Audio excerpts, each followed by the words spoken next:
Iran আর আমেরিকার মধ্যে পারমাণবিক হামলা শুরু হয়, তাহলে কাল সকালের মানচিত্র কেমন হবে?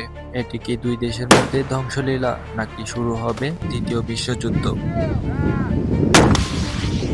আমেরিকার হাতে থাকা কয়েক হাজার নিউক্লিয়ার বোমার আঘাতে ইরান কেবল কি চুপ করেই বসে থাকবে? বিশেষজ্ঞদের মতে, যুদ্ধ হওয়া মাত্রই ইরান তাদের হরমুজ প্রণালী বন্ধ করে দেবে।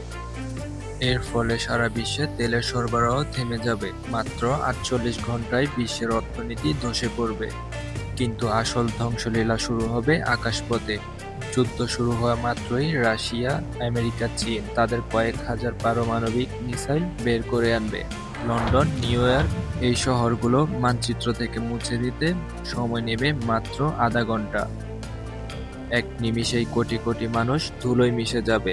আর যারা বেঁচে থাকবে তারা প্রার্থনা করবে, কেন তারা মরে যায়নি। বিস্ফোরণের চেয়েও ভয়ানক হবে এর পরবর্তী সময়। আকাশ জুড়ে এত কালো ধোঁয়া জমবে যে সূর্য ১০ বছরের জন্য ঢেকে যাবে। একে বলা হয় নিউক্লিয়ার উইন্টার। পৃথিবী জুড়ে নেমে আসবে হাড় কাঁপানো শীত। কোনো ফসল ফলবে না। যুদ্ধের চেয়েও বেশি মানুষ মারা যাবে না খেয়ে। বিশ্বের এত আধুনিক সভ্যতা পাথরের যুগে ফিরে যাবে মাত্র কয়েক মাসের ব্যবধানে।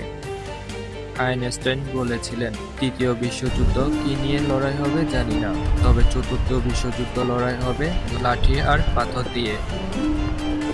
আপনারা কি মনে করেন বর্তমান পরিস্থিতি আমাদেরকে সেই ধ্বংসের দিকেই নিয়ে যাচ্ছে? কমেন্ট করে জানিয়ে দিন আপনার মতামত। পৃথিবীর এই সংকটময় মুহূর্তগুলো জানতে সাবস্ক্রাইব করে সাথে থাকুন আলোর ছায়ায়।